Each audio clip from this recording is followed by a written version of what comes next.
You're listening to another Woodshop podcast, the okayest podcast of its type. Your hosts are Daniel Dunlap of Daniel Dunlap Woodworks, Peter Kapar of Petrie's Workshop, and Braden Boakes of Littlebug Woodworking.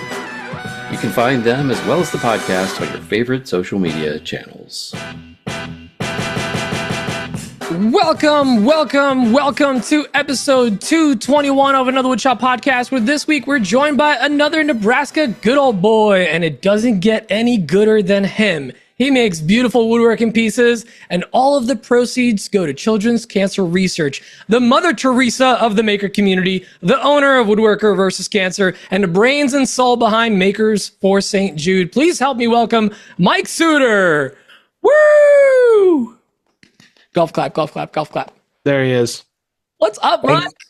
How's it going, guys? Thanks for having me on. Oh, this You're awesome. welcome. We've been planning to have you on for way too long. I'm glad it finally. Yeah, you've been advertising it, and for the record, I was outvoted. Just saying. We booked this one back in like May. I think so. Yeah. May or June. So I stopped by Dan's to pick up some wood. He donated some for some trophies I was making for a gravel race up in Minnesota. And he's like, "Hey, you want to be on the podcast?" And then next thing you know, we're on a FaceTime. And I remember I checked. I'm like, okay, I'm on vacation. This is my 25th year or 25th anniversary. I can't do it until today. And I remember this now because we were like, "What's a gravel race?" Yeah. We were all very confused at the time. It's like you run laps with a barrel full of Just gravel. gravel. It's very No. I mean, gravel cycling is becoming huge because, there's gravel roads everywhere. I mean, and it's a lot safer than riding on, highways and everything else. And, these races, you have pros. It doesn't sound like it, though. I don't know. My wife says that and everybody else. But once you're on it, it is just relaxation. You can just go. You have all the scenery and it's crazy. I mean, I can ride 30, 40 miles and it seems like I've done nothing. Oh, I don't even like driving 30, 40 miles. It goes fast. Speaking of going fast, Dan. Our patrons go fast, I think. Yeah. Gentlemen Patrons. and ladies, we have a new patron. That is Ant from Built by Ant, which makes sense because if it was Ant from Built by Beetle, that'd be different. Is this That'd be furniture weird. for It's Ant from Built by Ant.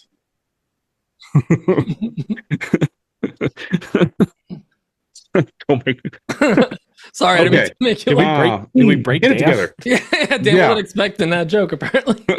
I was not. Let's talk about our VIP patrons. They are as follows: Jeremy at Claybaugh, Mike from Woodwork and Weld, Jake Miller from A Sweet Shop. Fun fact, not so fun fact. Jake is like in the eye of Hurricane Helene. Yep. So Godspeed, Jake. We hope you guys are safe and everything goes well. Back to the list. Man Bear Pig Caboodle. That is Alex Adams from Type A Furniture. John Herbolsheimer, another Nebraskan over at Living Lath Woodworks. Jared LaPuma from LL Builds. Tyler Booth from Temecula Yard Games. Henry Lutens from Manfreda Wood. Scotty over at Elevated Wood Design. Charlie Coons from Stubby K Studio. Justin Frazier from Frazier Canyon Woodworks. Sarah Goldstein at Rosie's Woodshop. Michael at Gillette Woodworks. LFA at Maker's Way. Wim Designs, that is a Victor. Brandon Bowes, that is Nick Brim Woodworking. Topical. Max and Liz Reed at Reed Design Co. Bill Burkle from WTB Woodworking. Jake Conine at Dobby's Craft House. Matt Everhart. That's Patrick. You guys are fast on the gun. Gee whiz. If you don't understand what's funny, you need to listen to the pre-show to this episode. Ed Mancini at Mancini Woodworking. Chris at Chris Will Make. Scott Shirk from Red Lake Custom Woodworks. Max and Mindy Coons from Stubby K Studio. Justin Bailey at Campfire Woodworks, and Kyle at Four Nansa Design Co. Those are your starting lineup from the 2024 VIP patrons. Ah, what a bench it is. Lineup. Thick and deep. You said them all without taking a breath. Yeah, I took a breath because I got to laughing there a few times. You just didn't. I'm so good at this, you didn't even realize it was happening. Dan's always breathing. You don't even know. He breathes through the skin. Like a turtle? Turtles breathe through their skin. Yes, that is correct. No, Yep. Ask ChatGPT. it's the things that live in water and land. The hermaphrodite? No, not hermaphrodite. Whoa. What is that animal? Are you talking about amphibians? Amphibian, not hermaphrodite. Amphibian. You mean like otters? Are otters? No. Penguin? Stop. Anyway, Newts. What else do we have to talk about? Oh man, what do we have to talk about? We're gonna go rapid fire on this because we somehow got jam packed with 3 awesome sponsors, and they're all like very specific to this time of the year and very something we're very excited about. First and foremost, I want to start with Hamilton Dilbeck, who was just in pre-show talking sweet nothings in my ear in Polish. Sweet Polish. sweet Polish.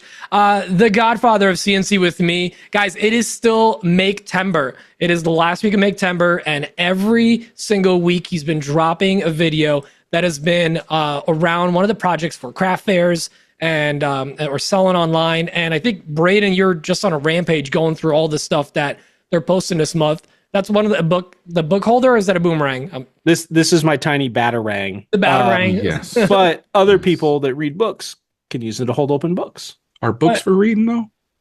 These books are made for walking. And listen, even a nobody like Braden can bang out a bunch of awesome stuff for a craft fair and have a professional setup, all because of the stuff that Hamilton's posting right now on CNC with me and the videos that he's provided as well. I mean, listen, he didn't even have the idea until Hamilton made the video, and he was like, "That's true. Guys, let's copy this guy exactly and make tens of dollars." So, no, but in all seriousness though, the amount of resources that are on CNC with me are enormous. The community's great. There's tons of files and resources, tutorials, and live support from Hamilton himself. And go check that out at cncwithme.com. The next one we're all really excited about, guys, Makercamp. It's literally in 2 weeks. You guys will be here on those New weeks. Jersey style barbecue. Yeah, can't wait. Jersey style. A lot of everything bagel seasoning. It's just it's a brisket with everything bagel seasoning on it. It's Actually, awful. You gave me an idea. I need to try this now. But guys, seeing Makercamp is just 2 weeks away. I'm super stoked. They finally released their full schedule, so you can Catskills Mountain Makercamp, or you can just click the link in the description and go check out the full schedule. They've got all the sponsors lined up now, all the classes, the different events you can be able to get to, and we're gonna be there. We're gonna come up on Friday morning, right? Which means Friday to Makercamp. Yes, we'll be there Friday morning. Friday midday, we will be there where you can come over and sometime during Friday. Exactly. Friday early afternoon, possibly late afternoon, before midnight. Exactly. And guys, Sunday. It's not too late to get a ticket. Make sure to check that out. We already gave away the ticket that we were giving away, or two tickets away this year, and we're probably going to do it again next year. So stay tuned. Absolutely. But there are 3 different tiers of tickets you can get. You got the daily pass. You can do the hands-on pass, the silver pass that comes for the whole weekend. You can do all the activities. And of course, the gold pass, where I actually don't even know if they have those rooms available anymore. Do they? Braden? I believe last I saw they still had yurts, but not rooms. Yurt. What about offsite cabins? You're forgetting the 5th tier ticket that's also available. The AWP patron level ticket. Yeah. Well, you provide your own ticket, but there's a pizza party, like we're an office with, decent numbers this quarter. Right. So we're throwing it. We made billions of profit and we got you guys pizza. Pizza for morale. It sounds so terrible when I say it like that. But we are going to be doing basically a patron meetup. We're going to have a little pizza party, have a couple of brewskis, just hang out, big mouth hugs for everyone. It's going to be great, guys. It's super exciting. And Braden, Nick, and I are going to put a Casey's Pizza in our luggage. carry on Casey's Pizza. And it will somehow secretly still be hot by the time we get there. Don't ask us how. Well, Dan's got a new suitcase, so he's ready. I do. Insulated suitcase. Finally. It's a big lunchbox with wheels. Straight from Switzerland, you guys. You have Switzerland or Temu? Switzerland. The suitcase he had, the zippers just didn't want to work anymore. The zippers didn't work. The pull-out handle didn't work. Occasionally, it smelled like skunk. It was no good. Cats lived in it. Cats lived in it. There was a note in there from Dirty Mike and the boys. Dirty Mike. Oh, jeez. You took my beautiful suitcase and you ruined it. Turned it into a nightmare. I've had too much coffee, you guys. Continue, Pete. Don't pee yourself. Don't pee yourself. Stop it. Jeez. All right. The last one I'm really excited about. One of our patrons, Bill Burkle, WTB Woodworking, is opening up a retail space. And I'll be honest. Initially, when he described everything, I'm like, this sounds pretty grandiose. All right. I'm listening. I'm excited to see what this is going to be like. And I was expecting, a storefront or basically somewhere where he sells the slabs and he also has the products. We've all been to a lumber yard that also offers products, right? No, this man is going all out. And I'm excited because here in Jersey, we just don't have any woodworking retail spaces. There is nowhere you can just go check out a Fuji sprayer or, the full Rubio selection or anything like that. So it's really, really exciting. He's got a full retail space. If you check out his stories, he's doing constant updates on everything that he's building out there. And it's pretty impressive. And we're going to be doing a day of the launch on October 26th from 9 a.m. till 3 p.m. We're doing a big maker meetup, and there's going to be food, giving away t-shirts, discounts on all boards, 10% off, all slabs, 20% off, and then 10% off of all CNC services, so flattening and sanding. It's going to be a great time. I'm going to be there. Keith Johnson's going to be there. A bunch of other local makers are going to be there, so make sure to join us. Are you and Keith giving 10% off handshakes or anything like that? No, but my pants. Nine-fingered handshakes? Oh, no. I mean, if you're going to do math at me like that. You really want to math it. But definitely check that out and follow WTB Woodworking because he's posting constant updates about all the cool new stuff that they're getting. And based on what I heard, and I'm just going to tease it right now, they're going to have a lot of really cool brands that you cannot touch in any store in Jersey. And one of them obviously being SawStop, Festool, maybe some talk of something that rhymes with Schlamello, where you marshmallows. Yeah. That sounds amazing. Our old friends, Rubio Monocoat and Bits and Bits are going to be there as well. So, nice. Alan from Bits and Bits is actually Alan from Rubio is actually going to be there. So pretty exciting. Oh, he's awesome. I like Alan. Yeah, he's a nice dude. Well, guys, that's it for our sponsors, but I do want to mention a little bit of Maker News and future sponsor. We got reached out to by the Texas Woodworking Festival, and they are throwing in a ticket to give away. That event's going to be on November 9th and 10th, and we're going to be giving away that ticket. The week we're actually away, we'll announce the winner we'll probably do a live and then announce it there. But at some point during this episode, Dan's going to drop a super secret code phrase. You guys know how this works. Dan, what do they do? You send that code phrase to us in an email at awpgiveaway@gmail.com, obviously. And if you don't want to risk it, you want to just get a ticket, or you're going there, or you haven't bought your ticket yet, use code AWP10 for 10% off your ticket, and go check it out. It's an awesome event. A lot of the cool makers in the community are doing classes in there. And the ticket we are giving away is the educational pass. It's a $279 value, and you get to take all the classes you want. Pete, will all those links be in the show notes? Oh, don't even get me started with them links. They're already there, then. Boom. Dan there. English hard. All right. Ramble-an. Enough of the spot. Guys, thank you for hanging on to this, but I'm really excited to talk to Mike. Mike Suter, how the heck are you? I'm doing great. Just got back from a vacation in the mountains, so I'm refreshed and ready for fall weather. Oh, I love it. Sweater weather, right? Sweater weather. It's the best. Well, Mike, it's traditional to basically ask you, who the hell do you think you are? Give us your elevator pitch. Tell the people who you are. Go. I'm a 25-year hobby woodworker. When I was in high school, I think when I was a freshman, we had to take a woods class and a metals class. And I really liked the woods class. I got into it. The metals class I stunk at, especially arc welding. It would always stick. And, you have that mask on. I mean, it's like 5 layers of sunglasses. And one time I actually got it stuck and I turned around and I burned somebody in their ass. So I'm like, okay. So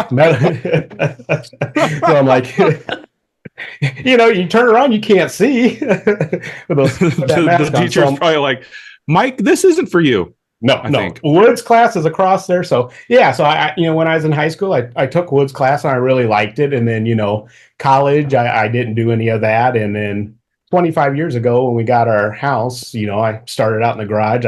First thing I got was a Craftsman miter saw, and I made a bench out of 2x4s and a solid core door.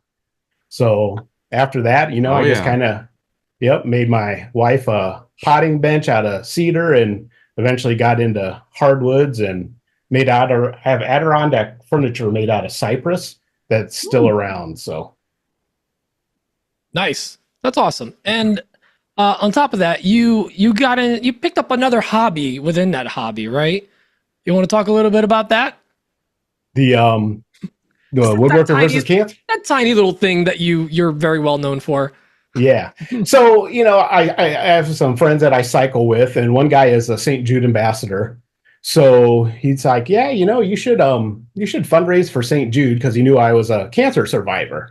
And, I talked to him several times while we were riding. And then my mom actually kept the medical history from when I had cancer back in 1972. And I got it out, and I didn't realize it at the time, but I'm like, I'm 13 months away from being a 50-year childhood cancer survivor. So then I'm like, I wonder if I could use my woodworking to try to raise money for cancer. And my first goal was to raise $3,650 in a year. That's very specific. Yeah, $10 a day, right? And I'm like, this is going to be hard. I get it. Yeah. There's math here. Yeah. So, you guys didn't tell me there would be a test. Yeah. So, I started out making charcuterie boards, which I'd never made charcuterie boards ever. Most of my woodworking has been furniture, a lot of Mission Craftsman stuff, shaker stuff, so tables and all that. So doing the charcuterie boards was totally new to me. I'd never made a cutting board or anything in my life. So I started doing that, and they just started selling. And when I say sell, what I do is people take what I make and I give them a suggested donation amount, and they donate directly to my St. Jude fundraiser. So since I've been doing this now, it's close to 3 years, I haven't collected a single dollar for this. So that is super admirable, man. So what we're learning here is that Mike is a wonderful angel of a person, terrible businessman. Yeah. I have the worst business plan out there. But so that took off, and then I started doing some furniture, and long story short, I ended up hitting I doubled my goal, so I hit $7,300 raised when I hit my 50th survivor anniversary. And that was October 16th of 2022. And I'm like, you know what? If I'm at $7,300 now, I got to go for $10,000 by the end of the year. And so that first, not little over a year, I raised $10,000. Oh, amazing. Wow. But that was nothing compared to what you've done since.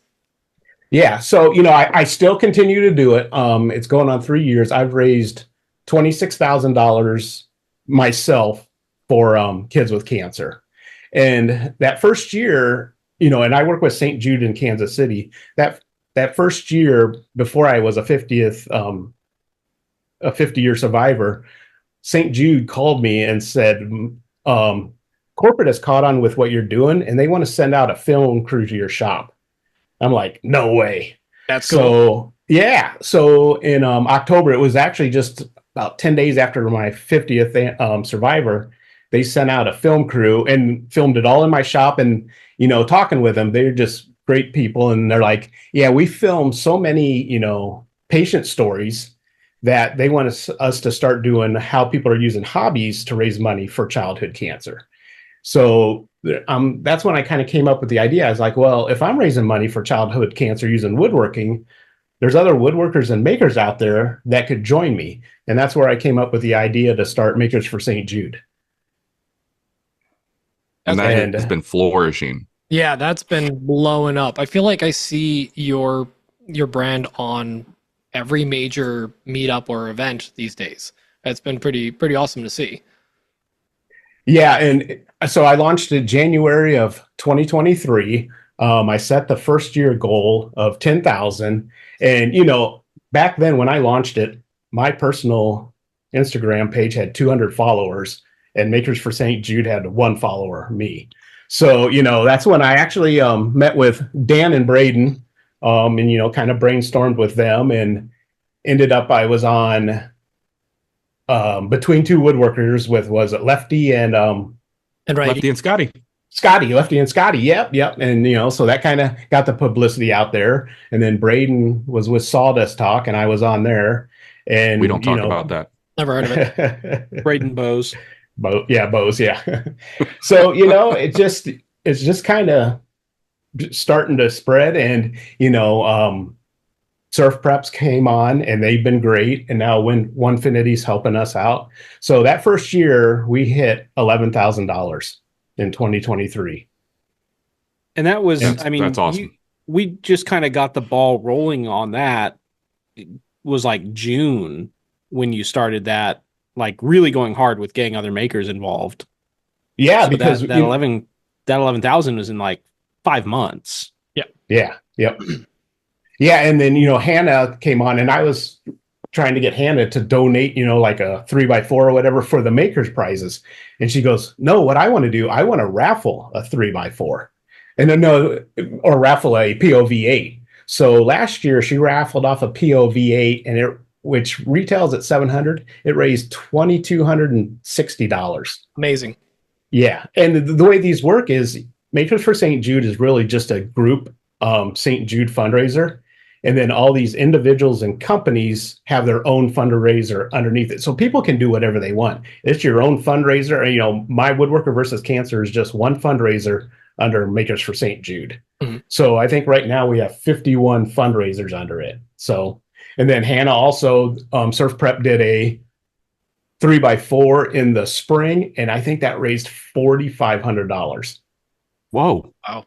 Yeah. Jeez. Yep. And then, of course, they had their makers meetup. So Surf Prep, let me look at that. Surf Prep has raised $11,166 for Makers for St. Jude.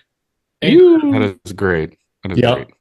And then the big news today, which is kind of makers news, but Onefinity, they just raffled off a 3x4, or not 3x4, Woodworker Pro. Yep. And they raised $8,430. That's pretty crazy. Wow. Holy moly. That's awesome.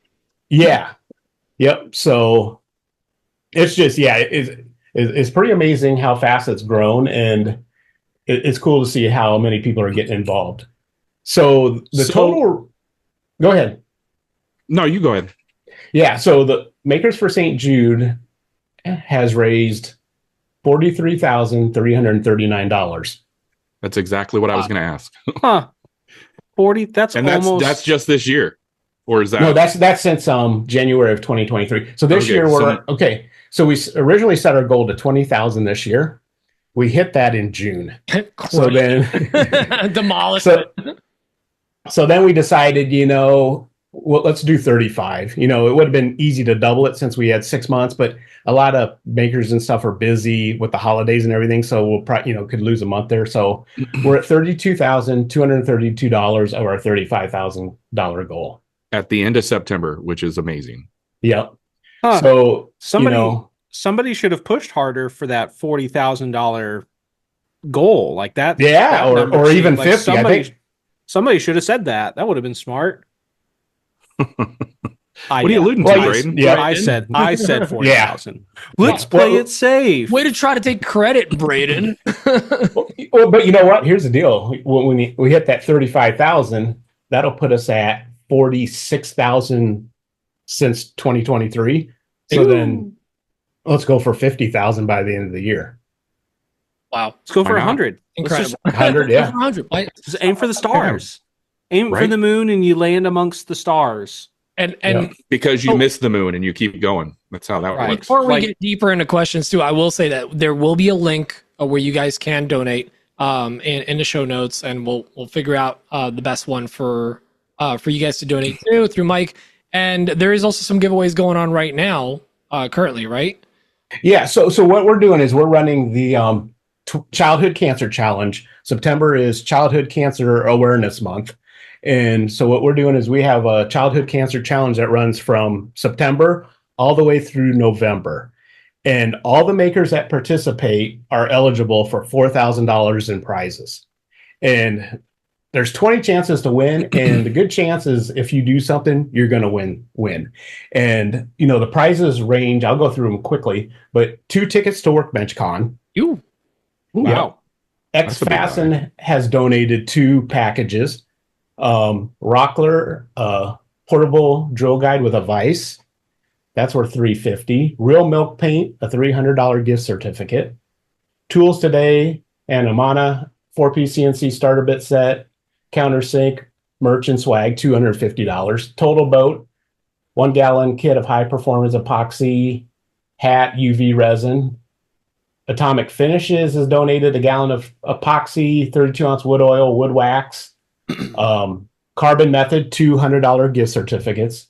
CNC with Me, they donated a 1-year membership. Awesome. Yep. Elevated Wood Designs, he's donated a $150 gift certificate to Rockler. Petrie's Workshop, have you heard of them? Nah. Junk. Yep. Imported Temu junk. Yep. $100 gift certificate and a hoodie, $130. I gotta up my Wood Daddy, which is rustic lumber furniture oil. He's donated 2 cans of his furniture oil, and he also donated a $100 gift certificate towards wood to his store. George Supply Company, 3-pack of CA glue and a banner. Bumbleshoots, 16-ounce wood finish and 8-ounce Bonuba wax. Here's another one I'm trying. Daniel Dunlap Woodworks. Imported from New Jersey. Exactly. They're fulfilled in Jersey. With everything bagel. He donated a Casey's Pizza. Yep. Casey's Pizza, bow tie inlay set, 0 clearance insert, push stick. And then Boss Dog Wood Glue donated their 16-ounce triple dog deal. So we have over $4,000 in prizes for makers. And all you have to do is start your own fundraiser. If you raise $100, you get a raffle ticket for these.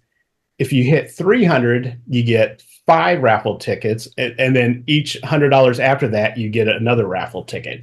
And what we'll do in early December is we'll draw prizes. So everybody put everybody's name, how many raffle tickets you have in there. And what we let people do is kind of rank what they want. That way you get something that you want. And so, but yeah, if we get 20 makers to raise money for St. Jude, everybody's going to get a prize.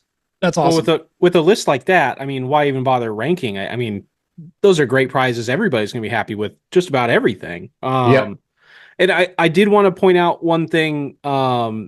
You talk about all you have to do is set up your fundraiser page.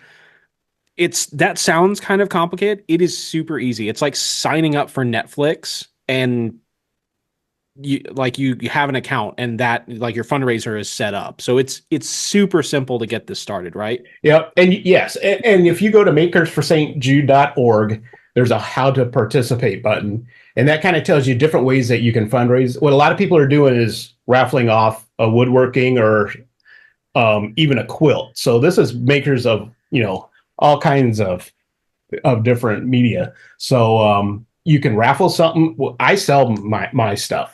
So everything I sell, I just have them donate directly to my fundraiser. So there's different ways, and you could just ask for donations. It's crazy. My St. Jude ambassador, he does a few raffles, but he mostly just keeps asking for donations, and he'll raise $15,000 in a year. Woo! Amazing. Let me ask you this, Mike. if one just wanted to buy a raffle ticket from you, is that possible? Can they go to your website and buy a raffle ticket, or can they get in touch with you somehow? So if you wanted to just get in on the raffle, best way would be to create your own fundraiser, and you can donate $100 to your own fundraiser. Okay. And that's tax. And Nick Brim did that last year. He's like, yeah, I don't have time to do this, but I want to help you out. And he did $100, and I think he got, I can't remember what he won. Oh, that he won some French cleat stuff. Mm-hmm. That's what he ended up buying. And we'll link the main page, and on that main page for Makers for St. Jude, you can donate to the fundraiser, or you can donate to one of the groups that like Surf Prep or Onefinity or whoever. But exactly, going to the same place.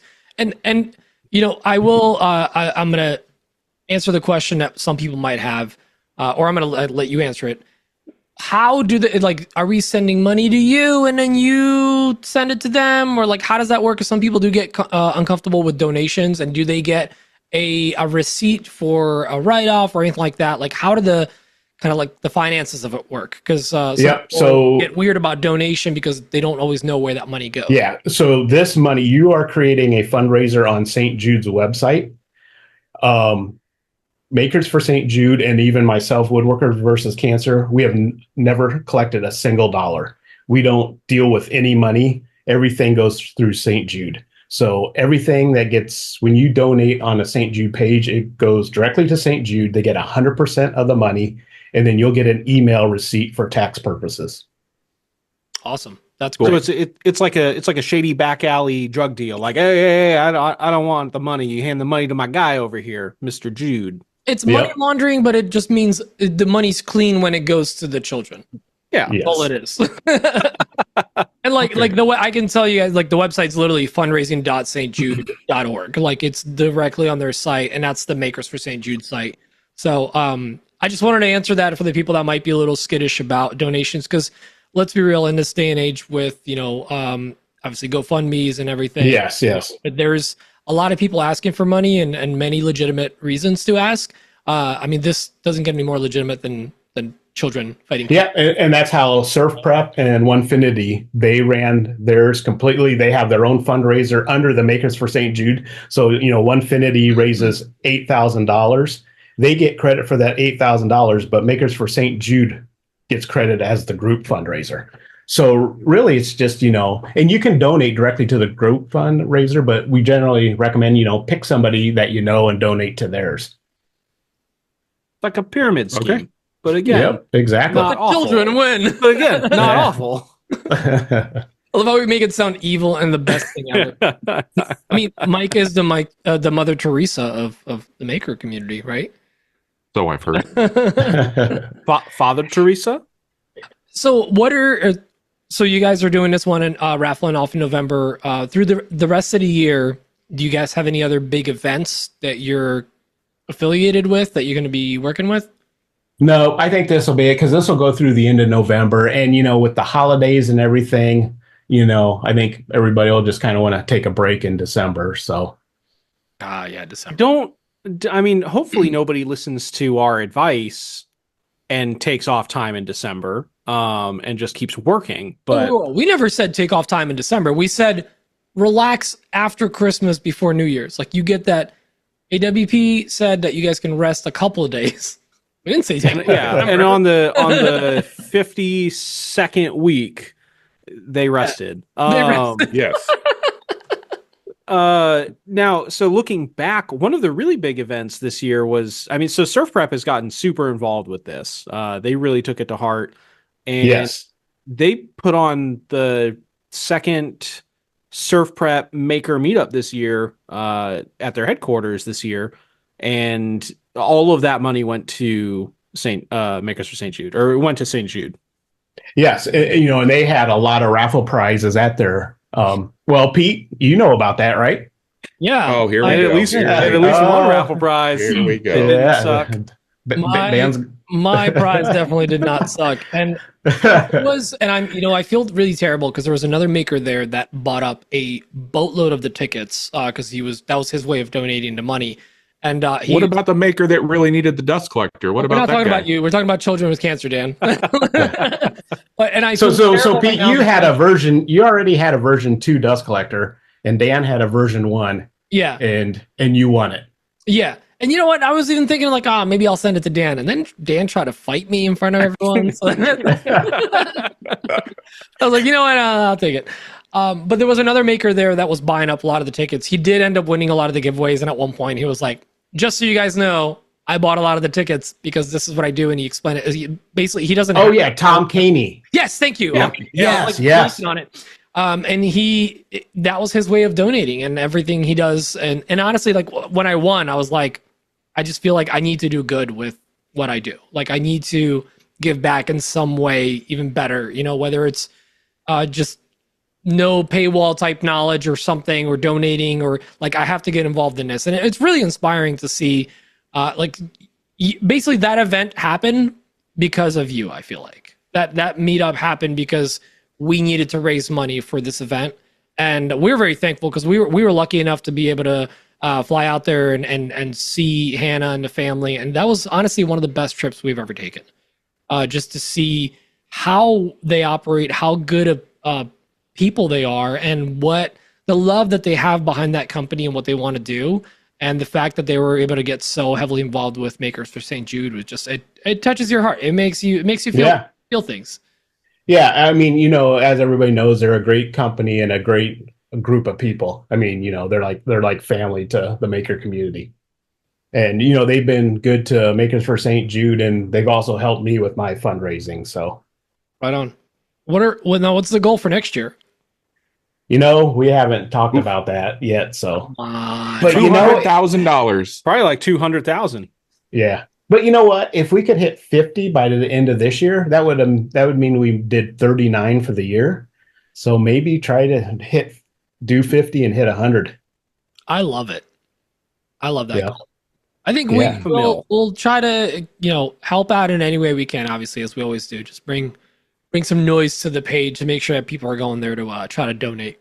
Yeah. I got one more. Go ahead, Dan. I got one more quick question. If anybody wants to donate a piece that they've made to be raffled off, can they get in contact with you about that? Yeah, get in contact. Generally people that make the piece raffle it off because you're hitting their contacts and everything. But we can always figure something out. This is, we're making this up as we go. Okay. I'm curious about like getting everybody involved somehow. How are other people able to get involved? I guess they could do it the way that Mike's been doing it, which is just simply say, hey, this table's going to be $500. If you could just make a donation to Makers for St. Jude for $500, you'll get a receipt of the donation and the table's yours. You can do it that way. Yeah, you don't have to raffle it off. I mean, the majority of my stuff I sell. Okay. Sell. The other thing is people think, I can only raise $100. Every dollar matters. Just almost 2 weeks ago, I've been a cancer survivor twice. So 2 weeks ago, it was the 9th anniversary of my second time having cancer. And I posted, anybody who wants to donate $9, that would be great. And I raised over $200 just from $9 donations, $250. So, just doing stuff like that, you can raise a lot more money than you think you can. Yeah. Awesome. And guys, and I'll say this to everyone listening, and especially to the 3 of the hosts here, including myself, it's our responsibility to try to grow as these creators and influencers. And I mean that the word in a nicest way, where we do have so much influence where we could just go, guys, donate some money to Mike and that page blows up. Like our responsibility to the community is provide good content, keep growing, keep teaching, and have enough influence where we can do good like Mike does. I think it's a nice good to have. Yeah. Do good. You guys could create another Woodshop podcast fundraiser underneath it and just, you can ask for donations or whatever. I've been thinking about it the whole time we've had the episode, but I'm like, we need something cool to give away. One night with the hosts. This dog brush. We could have printed. we could raffle off a sponsored episode where you give us whatever ad read you want. And I feel like Patrick and Nick and Alex are probably going to be our primary donators to that. We got some people that would take advantage of that, and I'm not sure I'm comfortable with that. We'll have to have that be proofread by one of our wives or something like that. We could raffle off a fourth host spot for an episode. Ooh, that could be funny. That could get ugly. Although that would be a bidding war if I've ever seen one.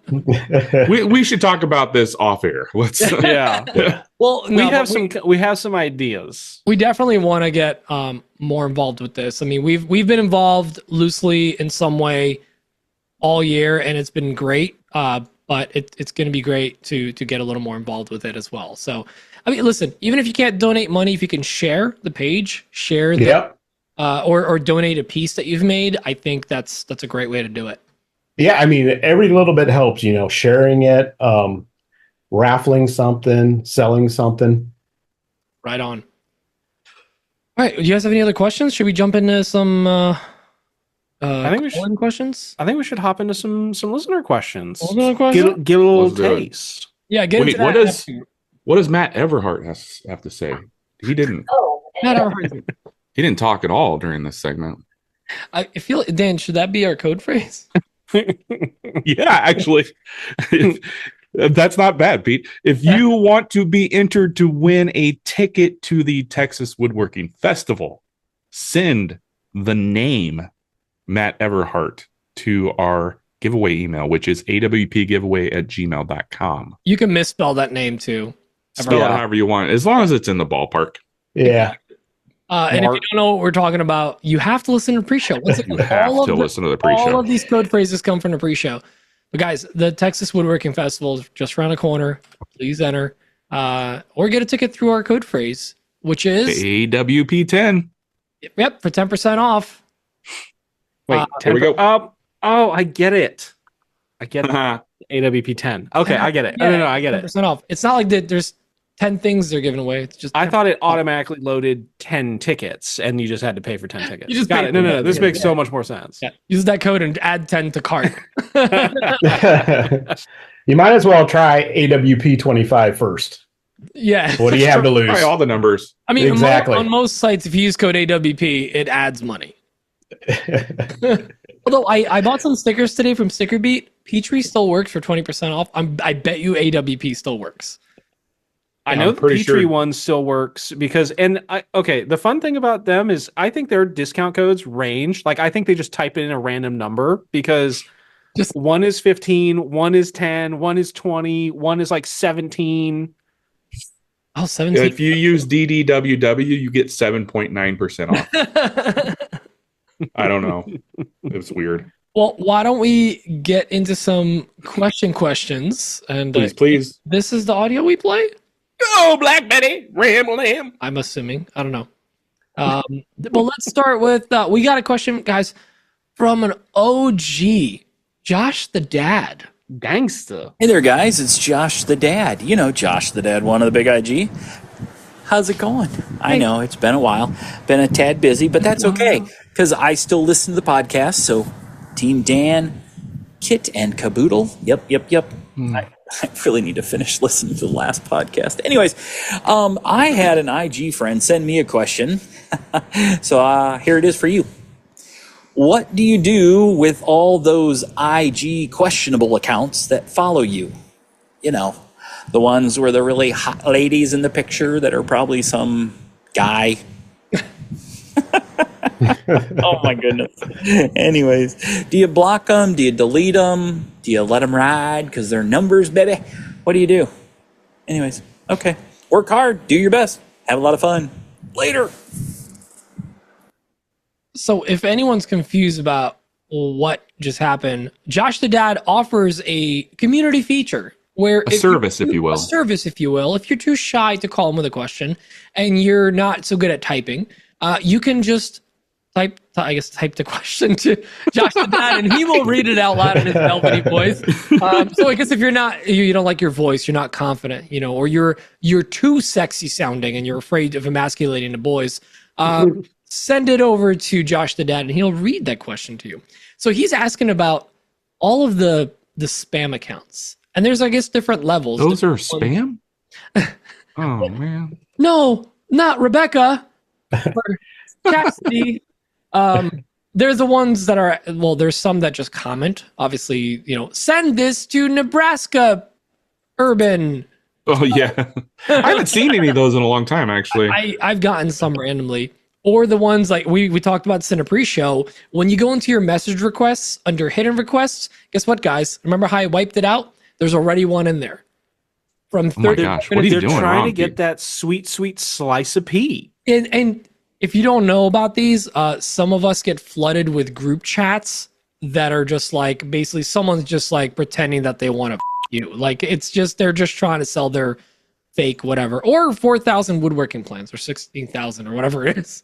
But I think what Josh was getting at was, what do you do when those accounts follow you? Do you ignore them? Do you block them? Do you unfollow them? Let it ride. Okay. I mean, would you delete them? I don't have time. Exactly. Plus, I like telling people, look at how many followers I got. I mean, if you got rid of all the bots, I'd be a nobody. I'm not okay with that. I like people to think that I'm famous. Dan paid for those bots. He's going to let them stay. I paid for a fair and square.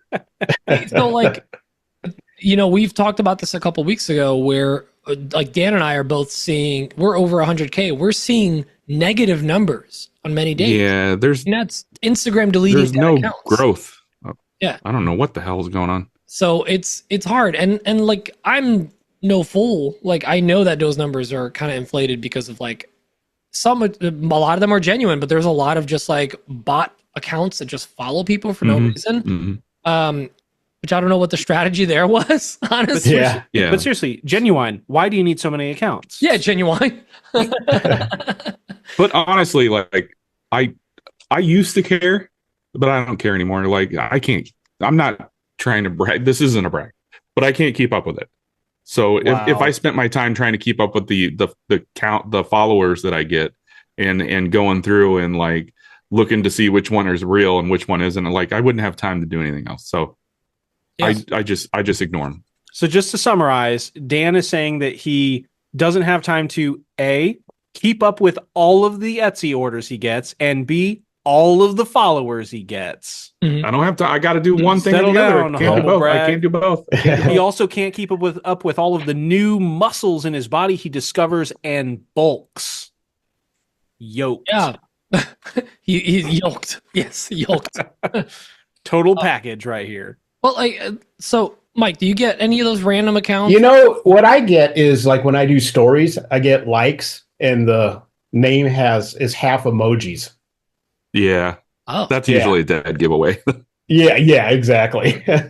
So, but I don't get a lot of those requests, those message requests. But yeah, whenever I do a story, there's probably 5 or 6 that have half the name is emojis.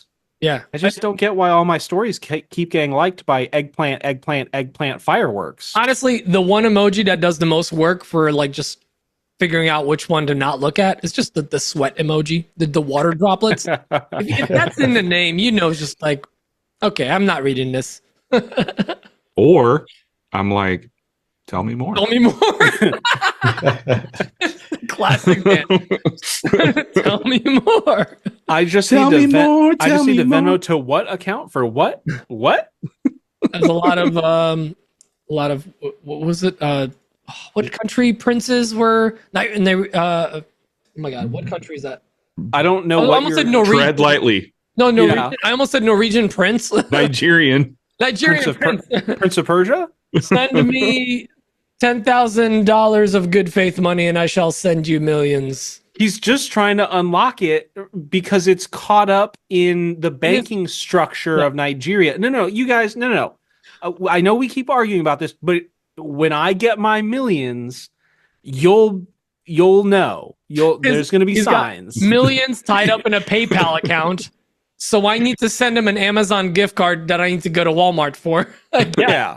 I got it. When Braden gets his millions, nobody will know, but there will be signs. It's money laundering. That's what it is. And the number one sign is going to be, man, Braden seems a lot calmer. It's almost like he's talking to a therapist. Why did he buy 7 car washes? He can afford to talk. Braden's getting a car wash once a week. Money bags. What, you got a Cornhuskers membership?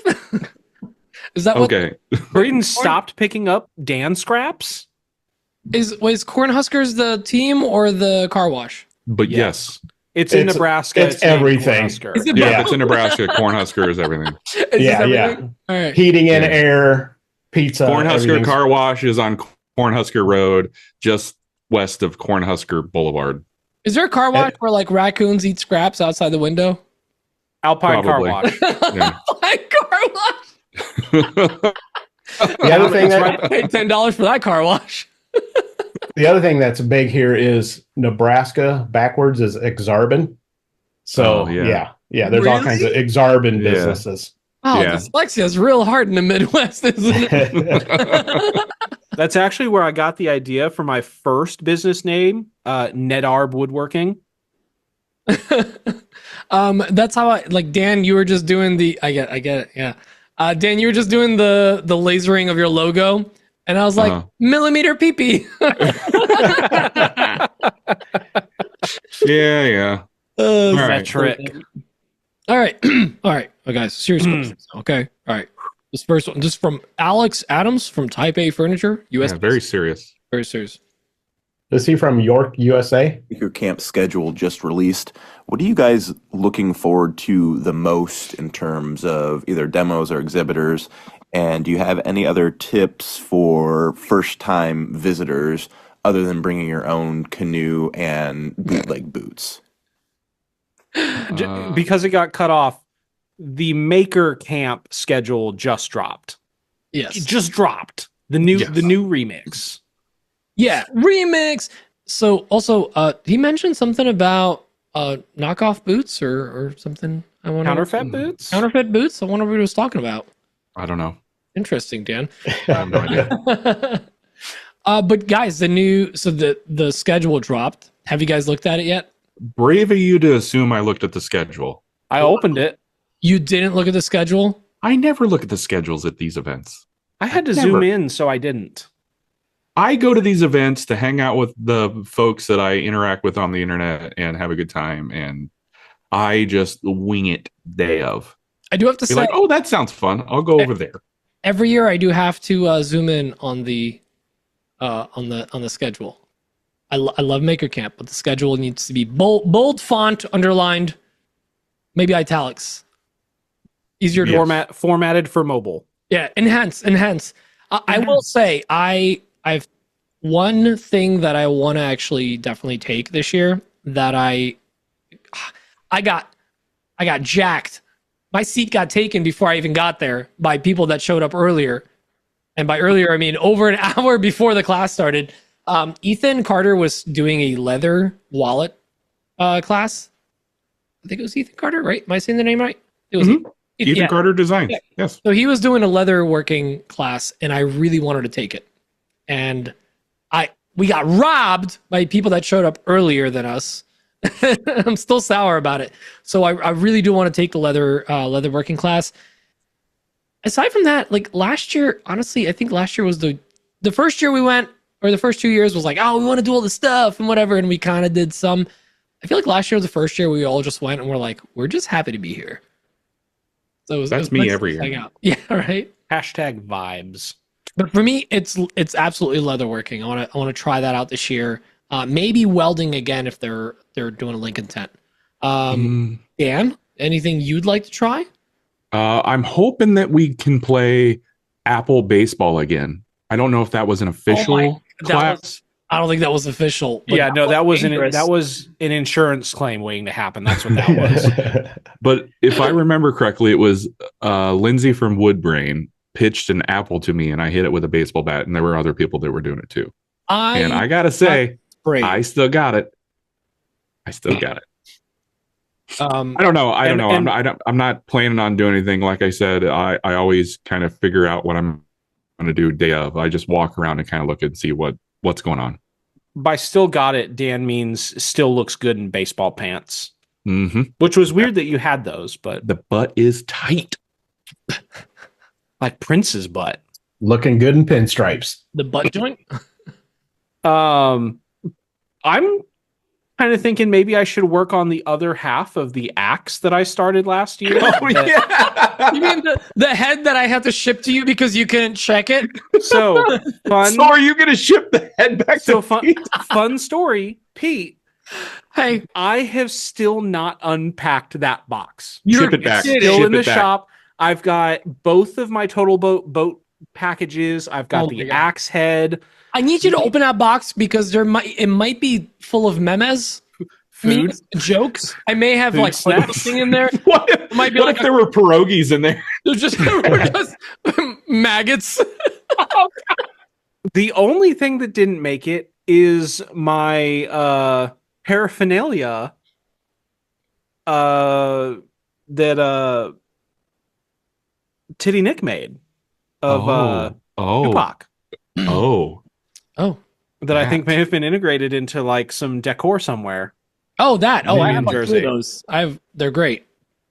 Mm. I mean, I don't use it. They're just here.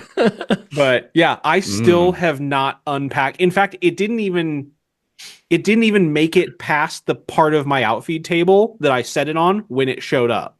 Braden, open it because I feel like there's probably something in there, possibly That you that should was see. Probably bugs. Yeah. There's a good chance God. that has a My Coffee sticker in there because I have a ton of them and I just put them in random packages. But like there's probably something in there that you should open. I don't remember. This is not a trap. I just genuinely don't remember what's there. I swear When you open it, do it on a live. and it's going to be Yeah. spring loaded and shoot confetti. Like the glitter bombs. Yeah. Mike, are you ever planning on going to Makercamp? You know, I think that I'd like to sometime. I think that would be something. We need to get you to one of these events, man. Do you not Nope. go because you don't like us because of our personalities, or Is that what? it? Is that it? No. Is it because I'm No. Polish? You know, the funny thing is, 2 years ago, I didn't know about any of these events. Well, now you And have. now should go. he Yeah. knows about them and definitely does not want to attend. No, I think Makercamp would be cool to learn some new. I think New things. Makercamp is more your speed. Oh, Yeah. 1,000%. Yeah. There's gravel roads there, so There are gravel roads awesome. there. Oh, Gravel roads and copperheads. You're gonna love it. look, it's And such good MMRs. such good gravel that Alma even brought her bike with a sidecar one year. Oh, yeah, no, that I was saw super fun. that. Yeah, that was fun. that was last year. Was that Was last? it last year? That was last year. Oh my god. I wonder if she's bringing it again. That was fun. Oh, I think technically Luke. She should charge for rides because I'd pay Whoa, hey, not that type of podcast. in the bike in the sidecar. Okay. Sidecar rides. Mhm. I mean, I'm willing to charge for you to ride in Alma's motorcycle sidecar. Not paying you. It's going to be That's like weird. selling Dan scraps. Speaking of which, if anybody needs a flat rate box full of Dan scraps, hit me up. Oh my god. This is awkward. How are you making a side business on my scraps? This is weird. Hey, it's all about that hustle. You literally baby. keep offering. You're like, get him out of here. I'm full up again. Somebody I just unloaded them the other day. texted Dan today and said, Dan, you really should be doing this because now people are asking me because I mentioned it one time. Yeah. And he said, cool, I'm full up. Come get some. Dan, you could just be packing these boxes. Have Sutton just like get them ready for cutting boards. It doesn't even have to be a cutting board kit. Just scraps. Just flat. Yeah. Miscellaneous. Just throw them in a box, like a flat I've rate made- shipping box. I know we're not doing what's on the bench this week, but I've made, and by I mean me and Sutton, have made 11 cutting boards out of scraps, and I still have a bunch of scraps that I need to get rid of. Much nice. And I'm not talking about little cutting boards. I'm talking about 17 Big by girth. 10. Big boy size. 17 by 10 by like 1.5. They're good size. Anyway, Yeah, that's what I did when I went to that gravel expo. I had a bunch of scraps and I just started cutting them, and I made a bunch of 12 by 24 and random widths and everything in different colors, and they just come out cool because you don't think about it. yeah. Mike, if you need some, you're welcome to come over to my shop anytime and get some. We would. Yeah. You can get a write-off. You can just make those boards, have Sutton make them, and then sell them and then donate the money. Boom. Profit. Boom. Or just sell the wood and donate that. Or that, exactly. Anywho, Braden, did you answer? Is there anything you're excited for? Oh yeah, I talked about maybe I'll take the next 2 steps in the list to make my that's axe. Right. Yeah, that's right. Now, Yeah. remember, he should open the box. And Yeah. Because Sorry, you filled it full of rampage. mice and something like that. There's dead still. mice. By the way, Hey, there are mice skeletons in here, and this is I am awkward. looking at the schedule now, and my buddy Dustin O'Hara is doing bow making. Like bone? bow, like Oh, like longbows, like out of you? You would? You would, yeah. But so I'm actually pretty intrigued by that because I got to shoot one of those bows when we were at Adrian's for the Friends on a Farm, and that was a lot of fun. He's got a cool channel too, by the way, Dustin O'Hara. I can't wait to see Pete's confusion when he gets there and he's making like violin bows. Oh, yeah, fine, man. I'm a big Lindsey Sterling fan. I'll do it. Let's go. All right. Well, speaking of Lindsey Sterling, the other question from Alex Adams. Our patrons? Patron? Hey guys, it's Alex at Type A Furniture, and I have a question about raw metal desk legs. What do you guys use if you've ever done any of the raw metal for legs or any other things as kind of a clear coat? I'm looking for a matte finish. I've used a wipe-on clear coat and really didn't like the results. So I'm curious what you guys do for projects like that. It's a good question. I have never done that. I have. Yeah, Mike's made a table or two. Yep. So I think he wants to keep it natural looking. Yeah. Steel. Raw. Yep. So use like a green Scotch Brite and denatured alcohol. You want to scrub them good because a lot of times they'll have some oils on them when they ship them because, they don't want them to rust. And then just use a hard paste wax. And then wax them. Okay. Yep. Just wax them good. And you might have to touch them up. But I actually spoke with a manufacturer, and that's what they recommended doing. Not any type of wax on, wax off, Alexson. Yeah, I mean, because it's probably similar to putting paste wax on your cast iron in your shop. Yep. Yeah, so just do that. You might have to do it, but if it's in your house, usually the humidity is more controlled than like your shop. So do it once, but I don't think you'd want to put a poly or anything on that.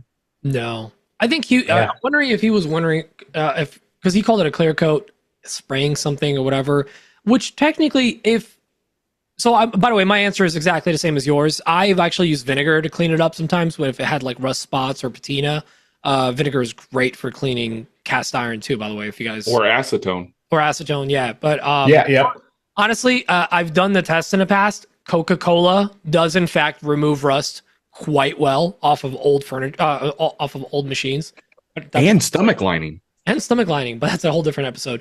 And then Johnson's paste wax, I wax it on there, and technically when that cures, you could build another coat of something else on top of that. I don't know if I would necessarily spray it with like a clear coat in a rattle can. I don't know how it would react. Yeah. But technically, once it cures and hardens, like it should be fine. It's not, the metal's not going to really move like wood. It's not like you might get some like, I don't know. And this is just me spitballing right now. I wonder if like Halcyon would be a good finish over metal. If he wants matte, they make a matte Halcyon, right? Yeah, but it's water based. That shouldn't make a difference though if you clean it good enough. And once it cures, I mean, it's not like it's sitting in water long enough for it to. Are you worried about rust? Well, I'm wondering if it would react, and I really want to test it now. I wonder now. Genuinely curious if using Halcyon. I don't know, because I do love. Wait, polyacrylic is also water based. But then, like, what about just like clear lacquer, like in a rattle can? Could you put that over paste wax? Technically, when it cures, yes. Not over paste wax. No, I'll tell you what, because I use lacquer. I use lacquer almost exclusively. I've accidentally sprayed lacquer over a hard oil finish or a hard wax finish. I mean, and it turns white. It's not. Really? It doesn't interact well. No. Good to know. Yeah, I've only ever used paste wax, but I like where his head is at.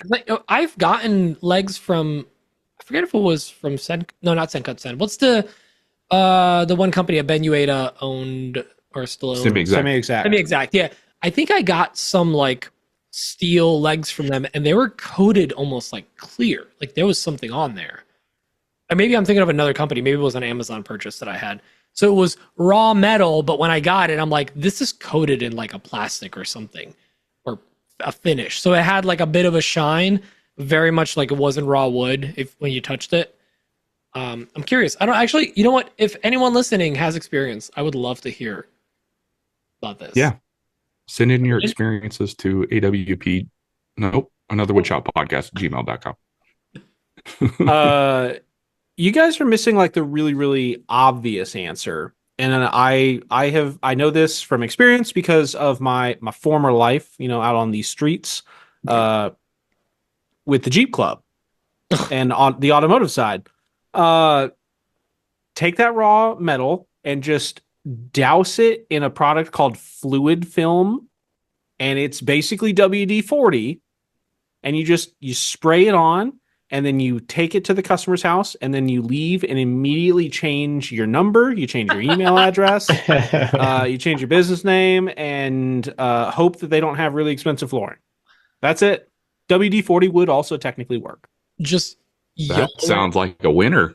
Yeah, just like dripping soaking, because almost as bad as like making cutting board bombs and then selling those.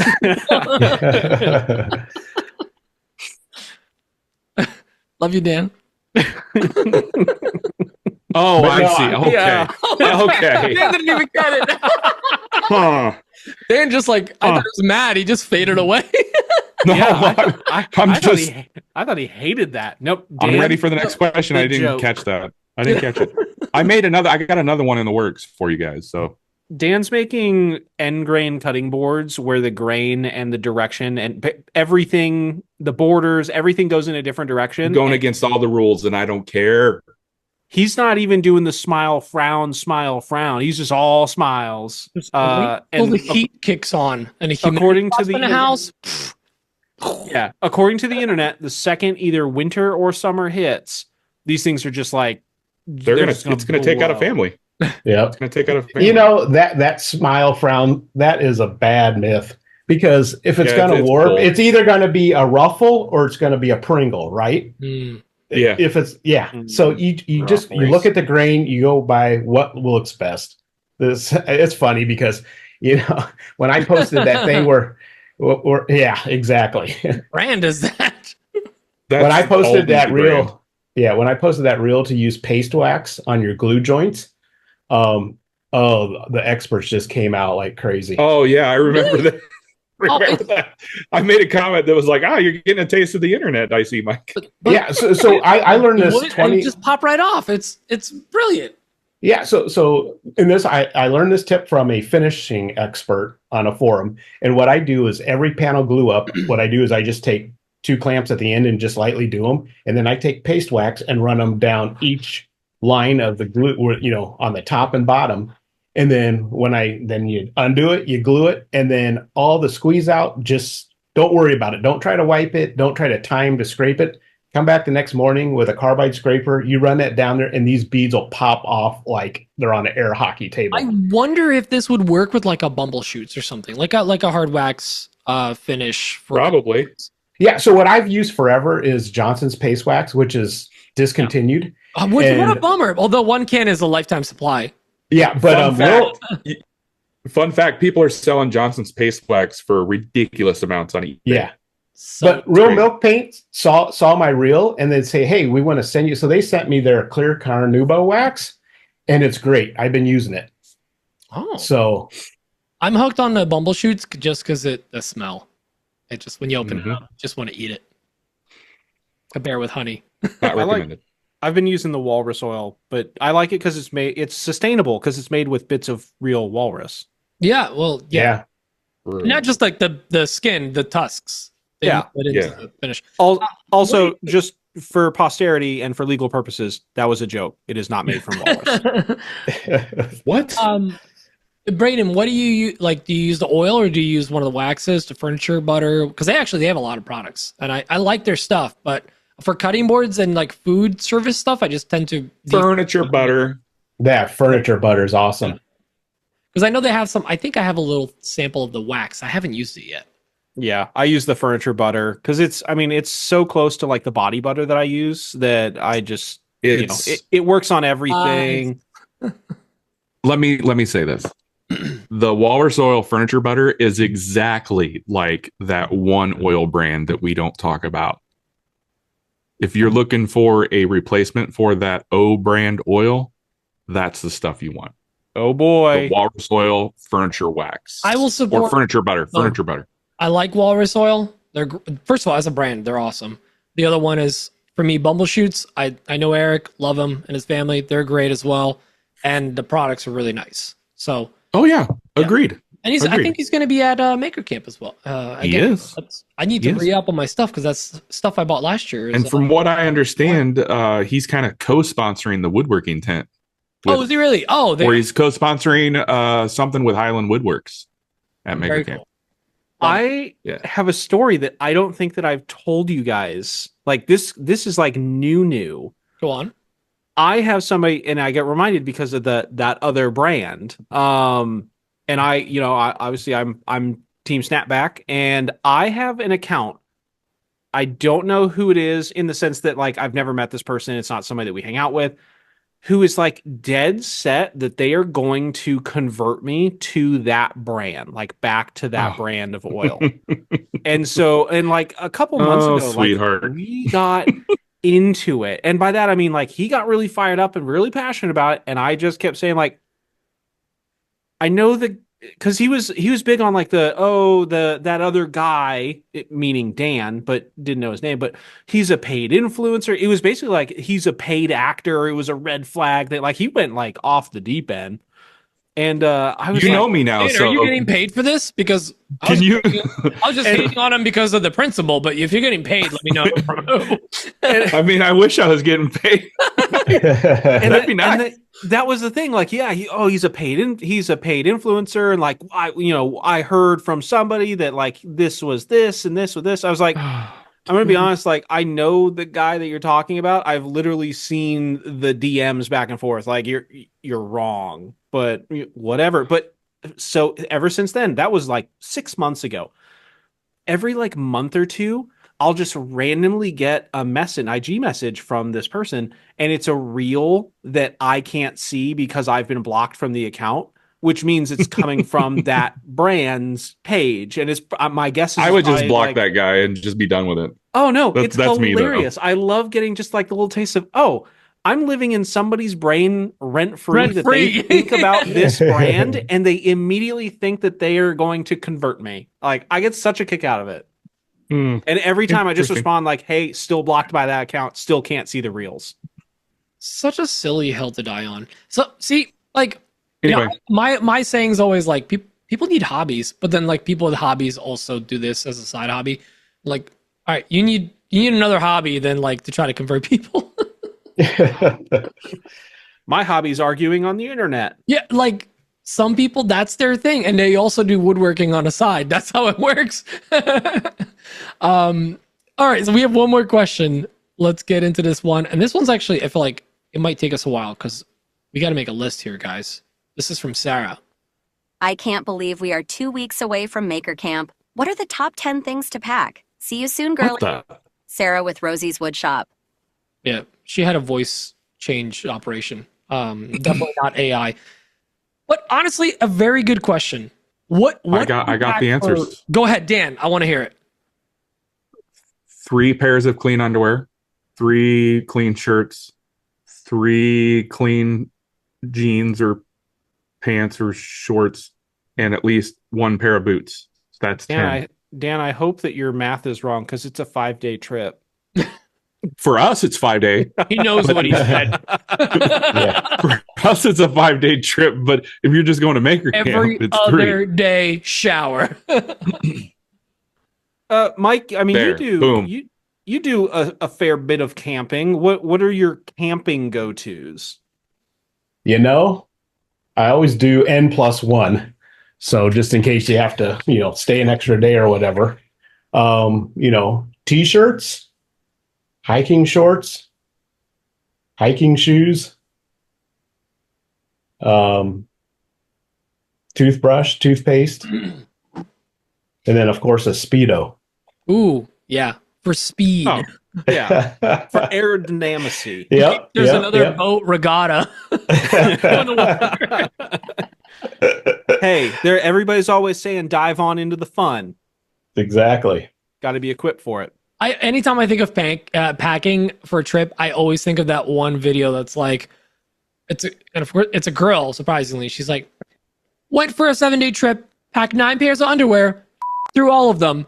Like, all right, okay. So like, I always pack for like you said, an extra day. Whatever you have, +1, maybe +2. If you're feeling spicy. But so okay, think of this as like a camping trip, but also like you want to try to be a little fresh every day. Like camping trips, sometimes you can get away like wearing the same clothes 2 days in a row, right? Because everyone's like, we're all camping, right? Yeah. You want to be a little fresh. You want to dress for anywhere from shorts and t-shirt weather all the way up to like winter jacket and boots at night. Like remember that one night 2 years ago? We were around like 2 different fire pits and it was so freaking cold. Yes. Bundling up. Yes. And Dan was rocking the Milwaukee jacket. The heated Milwaukee coat. But without a battery. I mean, you can't bring the battery on a plane. Yeah. But then, of course, you had Craig walking around in flip-flops and like pajama bottoms and a just like a robe because he's kept warm by the Malort. The Malort. That is a very good point, Pete. I think a lot of people don't realize how nipply it gets up there. Layers in October. Yeah, layers. Bring warm clothes because we're going to be awake in the evenings and it can get pretty chilly. So that's in the mountains, right? Yeah, in the Catskills. Actually, yeah. So we were just in the Rocky Mountains, and once that sun hits those mountains, that temperature drops, and you never know. So yeah, we had to do the same thing: dress from t-shirts to coats to sweatshirts to you just don't know. Guys, and I'm putting it in a chat as well. We need hoodies. For us, we need hoodies. That's a good idea. Yeah. Hoodies are happening. I'm ordering them tomorrow. We got 2 weeks. I don't mean to brag or anything, but Mary from Surf Prep, she gave me the hoodie off her back, so I'm bringing that. Oh, we'll have a Surf Prep. I have an official Surf Prep hoodie from one of the co-owners. I love my Surf Prep hoodie. I rock that all the time. I forgot that I have that. I never wear jackets. Like I don't like jackets, so dude. I just got something. What about a cardigan? Like 2 weeks ago, and it's you'd think it's just a hoodie from a brand. Cool. Brunt sent me their new hoodie. You know how you have the pocket and it just comes all the way through your belly, like on a regular hoodie? Yeah, kangaroo Inside pouch. that has a pocket that fits like a phone perfectly. So it's not like that like the V in the center where like it just weighs everything down, and like when you have stuff in that pocket, it just looks awkward because it's right over your crotch. This has an actual. That's why. Very happy with that. Just little thing like that. I'm like, every hoodie needs this now. But besides the point. So first of all, yeah, you want to dress for the weather, a full range. I will take a note from Lindsay from Woodbrain's video, which she did a packing video for Workbench Con. Some kind of liquid IV Pedialyte powdered electrolyte drink. Because it's long days, you may or may not consume alcoholic beverages or whatever, but sometimes, especially with cooler weather, you forget to hydrate and you just feel like crap the next day. And aside from that, I will say some kind of snacks. You want to have some stuff that between the meals and whatnot, you can quickly grab maybe from your tent if you're camping or your cabin, hotel room, whatever it might be. And if you are staying at an Airbnb and you are semi-local and driving to the area, like we're prepping food. Like me and Em, like we bring up coolers of food and we like yes. So we have a full like home cooked breakfast. We eat lunch at the field kitchen. It's fun. We're bringing leftover smoked bear. Can't wait. Yeah, we're gonna have New Jersey everything bagel brisket. New Jersey bear. Pulled pork. Also everything bagel flavored. Fresh baked bread, like pastas. Like we're gonna have food there. But for the middle of the day, you got the field kitchen stuff. But the last thing I will say is you want to bring. I totally blanked out. Dan Pointer and I lost track of time here. Friendship. I think of it a friendship. I don't know. There was one more thing that I was going to say to bring. U-Haul. Yeah. So, well, first of all, rain gear. Last year we got Spank. Yeah. So that's where that +1 comes in, like that extra change of clothes, just in case it monsoons and then freezes, or freezes and then monsoons, or who knows. Don't bring your hey dudes and nothing else. Also, don't bring don't bring your indestructible shoes for 2 reasons. One, they're destructible. They are destructible. They're breathable, so they're no good in the water. And 2, that's like the only pair of like steel-toed shoes that I have that actually has a solid steel toe, which meant I still had to take them off going through the metal detector, even though I've got TSA pre-check. So I had to take off my shoes like a pour. So I will be wearing my Brunts that have the synthetic steel toe. Oh, that's funny. Oh, I remember my one thing. Bring cash. Bring cash. The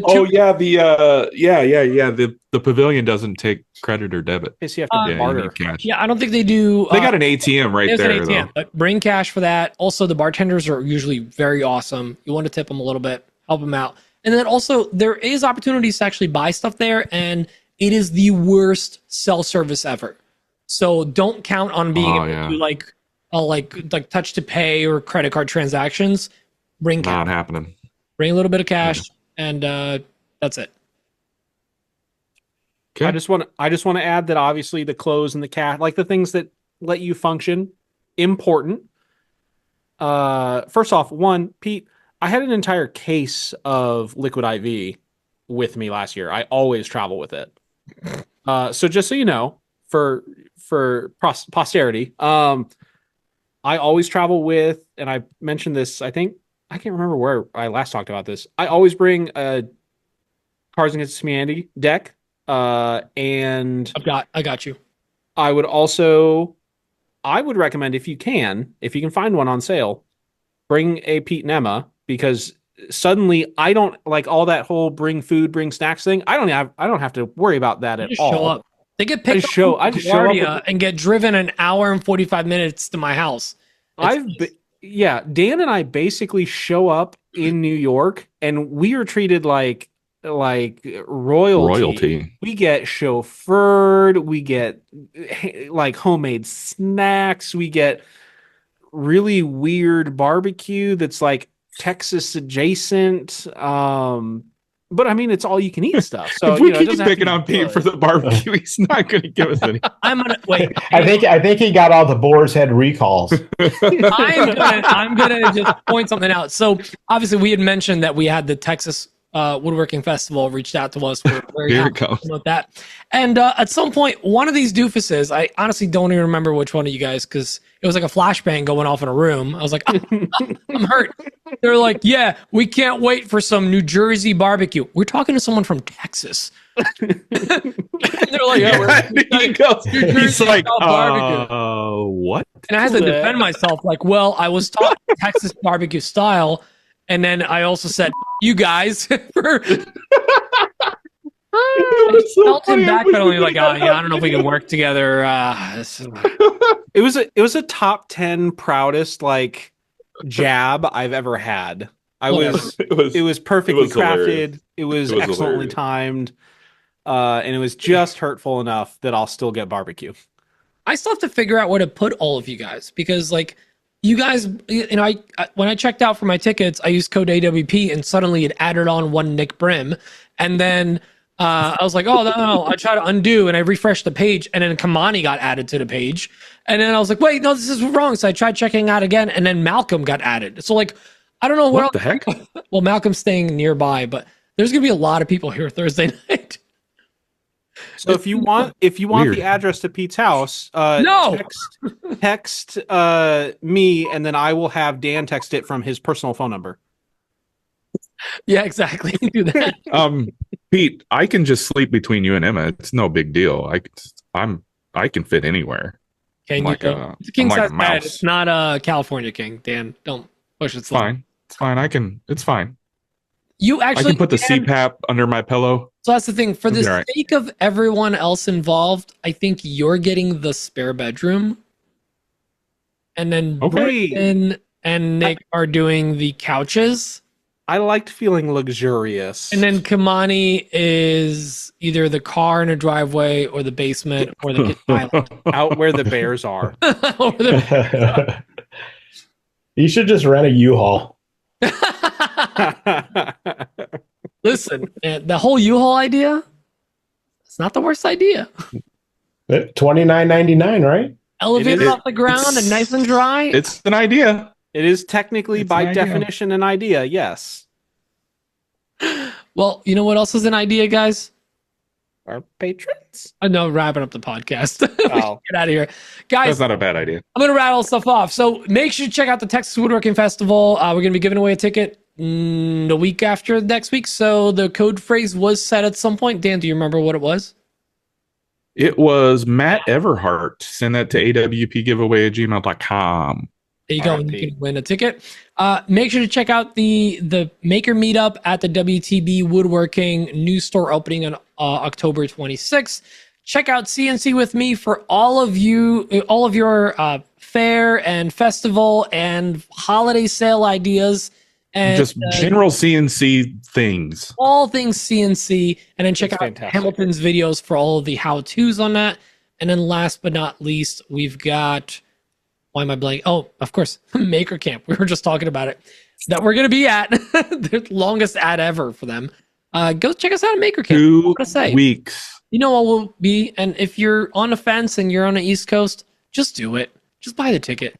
Don't be a coward. Just do it. Just do the damn thing. Also, perfect time to sign up for our patrons so you can get in on the pizza party. The pizza party. Patron pizza party. The PPP loans. We expect the pizza back. We split the shares and sold them off, and then now we got money for the pizza party. And we've got pizza buybacks. And most importantly, if you want to feel good about yourself, if you need a tax write-off, if you just want to do some good in the world, go check out makersforstjude.org. We're going to have all the links on the website. You can make a donation, or if you don't want to do that, you can also just sell some stuff that you've got in the shop. Maybe some stuff that you have laying around that isn't selling.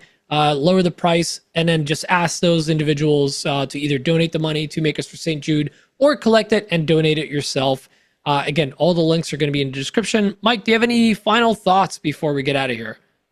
Yeah, I just want to thank you guys for having me on and helping me spread the word. And, every little bit helps spreading the project that I have going. So, and really, Makers for St. Jude isn't me. I'm just one of a lot of people. So you guys are part of Makers for St. Jude, everybody that's participating. So it's just kind of a group fundraiser, and we're just trying to help kids with cancer.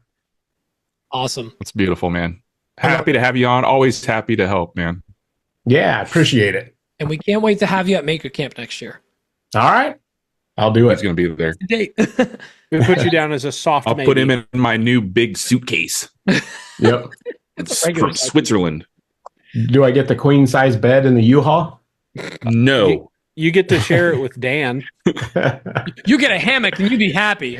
Okay, guys, thanks for joining us. We'll see you all next week. No guests next week, but it's going to be a fun ride. Love you. Bye. Bye. Bye. Love you a long time.